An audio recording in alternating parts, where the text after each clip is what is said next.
So we left off with our physicists kind of at a crossroads, you know? Yeah, disillusioned with academia, feeling the pressure, the burnout. Right. And on top of all that, having to deal with, being a woman in a field that's, well, let's be honest, still pretty male dominated. It's a lot to navigate. Yeah. Especially when you're trying to stay true to your passion for science. Okay, so let's talk about that passion for a second, because this physicist's story, it really highlights something I think a lot of people don't realize about science. What's that? That it's not always about cold, hard facts and, sterile lab coats. There's a real human element to it. Absolutely. Science is driven by curiosity, by a desire to understand the world around us. And that comes from people with passions, with dreams, with the need to explore the unknown. And sometimes those passions, those big dreams, they clash with the realities of the academic system. Oh, for sure. The system, it has a way of kind of pushing you into a certain mold. Publish or perish, get those grants focus on what's fundable, not necessarily what's truly groundbreaking. And that's where our physicists found themselves, right? Stuck in this system that felt increasingly at odds with their own values, with their own vision for what science could be. Right. They were good at playing the game. They knew how to write those grant proposals, how to get published, but it felt hollow, Like going through the motions. Exactly. And that can be soul-crushing for a scientist, especially someone who's so clearly passionate about pushing the boundaries of knowledge. So what happens? Do they just give up? I mean, it's got to be tempting, right? When you're feeling that burnt out, that disillusioned. It is tempting. A lot of people would probably just throw in the towel at that point. But not our physicists. Remember, they're resilient. They're a fighter.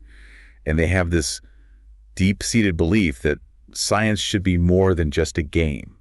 It should be about making a real difference in the world. So they decide to kind of shake things up a bit, right? Oh, yeah, they shake things up big time. I bet this is where the YouTube channel comes in. You got it. They decide to take a leap of faith and share their passion for physics with a wider audience. Not through some stuffy academic journal, but through a platform that anyone can access. YouTube. What a brilliant move. I mean, it's so simple yet so revolutionary. Instead of trying to fight the system from within, they decide to kind of bypass it altogether and connect directly with the people who are actually interested in learning about science. Exactly. And you know what? It works. Their channel takes off. They find this whole community of people who are hungry for knowledge, who are tired of the dry textbook explanations, and want to hear about science from someone who's actually excited about it. It's like a breath of fresh air, right? It reminds us that science can be fun, it can be engaging, it can be something that everyone can connect with. Absolutely. And that's something that I think gets lost sometimes in the academic world. Yeah. You get so caught up in the jargon and the pressure to publish that you forget about the sheer wonder of discovery, the beauty of the natural world. And our physicists, they have this amazing ability to convey that wonder, that excitement to their audience. They don't shy away from the complex stuff, but they explain it in a way that's understandable and relatable. They're a natural storyteller. And that's what makes their channel so successful.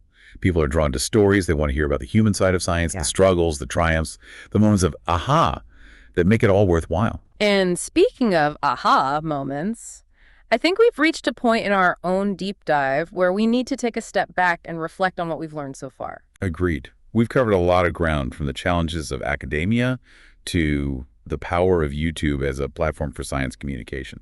But I think the most important takeaway, the one that really sticks with me, is the idea that science is not just about facts and figures. It's about people. It's about passion. It's about finding your voice and sharing your love of knowledge with the world. Couldn't have said it better myself.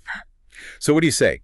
Ready to dive into the final part of this journey? Absolutely. Let's explore what happened next for our physicist and see what lessons we can glean from their experience on YouTube. So our physicists, they launched this YouTube channel, right? Kind of as an experiment. And it explodes. Way bigger than they ever imagined. Right. They find this whole audience, people who genuinely want to understand, like, the deep stuff, the foundations of physics, which, let's be honest, isn't exactly, mainstream entertainment. It's not exactly light viewing, but it shows you there's a real hunger out there for knowledge, for genuine understanding. And they were craving that authenticity. Our physicist wasn't trying to dumb down the science or make it flashy.